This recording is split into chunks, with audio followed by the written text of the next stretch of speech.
Um, but, that absorption rate, if it comes down, we're looking at more of a seller's market. And if it comes up, we're looking at more of a buyer's market. Typically what we consider to be an even balanced market is about 6 months supply. But back in 2020, 2022, that era, we were looking at like half a month's supply. Jeez. Well, I'm glad we're not there now. I do kind of yearn for those days because it was a very busy time for real estate in general. Quite but crazy. Definitely a lot of people tearing their hair out just because of deals falling through, especially for listing agents and for sellers. But for buyers especially, they lost out sometimes and were paying well above the going price, sight unseen. So yeah, I got in right at the tail end of that, and it was.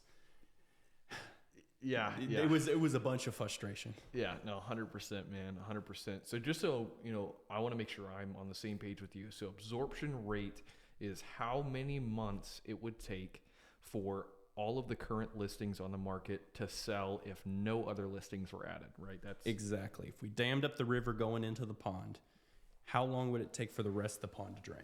Okay. That's a terrible pond. I don't want to be a part of that pond. Yeah. But it's dry. Yeah, it's nasty. Yeah, very dry, nasty. But okay, so that's great. I think absorption rate is something that people do need to know is when that number is higher, you're going to be in a good spot if you're a buyer. If you're a buyer. If you're a seller, what would you say how that impacts? So absorption rate really will just dictate how fast you sell your home. Mm-hmm. And typically, the lower the absorption rate, the better the price you can also get because, it's basic supply and demand. Yeah. The more supply there is and the less demand, the lower prices go. The less supply and more demand side, the prices just start to climb. That's what we saw in, the COVID real estate boom, essentially. Yeah, absolutely. So just so we're aware, again, the higher the absorption rate, so let's say it's 6, the better your odds as a buyer are going to be. The lower the absorption rate is, the better it's going to be for you as a seller. Yeah. Exactly.